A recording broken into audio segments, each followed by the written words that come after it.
Top U.S. intelligence officials will face another round of questions from lawmakers today, this time from the House.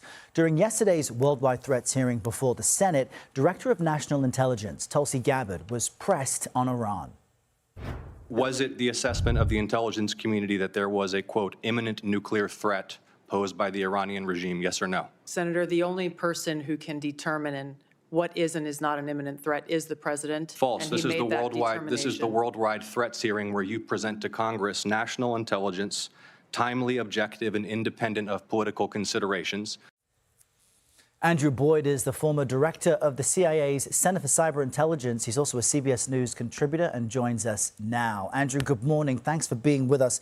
Let's first just clear this up. Can DNI Gabbard determine whether there is an imminent threat to the U.S., or is it really only up to the president? I would separate the two things. Obviously, the president makes a decision as to what to do about threats, but it is the intelligence community's role to assess threats. And the way my calculus on threats is, if an enemy has capability, opportunity, and intent, and you assess the capability, opportunity, and intent, and whether that threat requires military action, the requirement for military action does, in fact, fall to the president. Now, I want to ask you about this because Democratic Senator Mark Warner pressed Gabbard on omitting a line from her opening statement saying Iran had not made efforts to rebuild its nuclear enrichment capability. Let's just listen to that.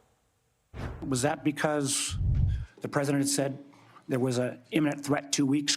No, sir. I recognize that the time was running long, and I skipped through some of the portions. So you chose to take my oral delivered remarks. You chose to omit the parts that contradict the president.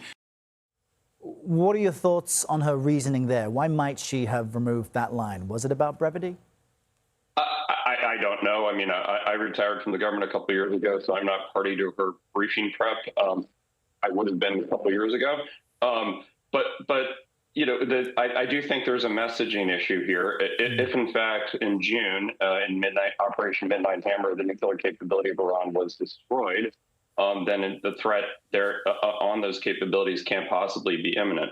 I think the public discussion from the intelligence community on threats is a very important thing because we as a country have to understand, the American people have to understand what the threats are, not just on Iran, but globally, and understand how we prioritize those threats. And I think both parties have to participate in that discussion as they did in the Senate yesterday and will in the House today. Whether or not there was an imminent nuclear threat from Iran, I don't know how you could give the two messages that it was destroyed in June, but there is an imminent threat now. But there is, in fact, a long-term threat from the Iranian regime that's destabilizing to the entire region. And the United States was going to have to deal with the Iranian regime at some point, but that should be a discussion amongst both parties in front of the American people in a public discourse, in my opinion. Yeah, Andrew, you make a good point. Americans are interested in this. They're debating it themselves. So seeing that debate among those in leadership can be really useful and informative. Andrew Boyd, thanks for your time today.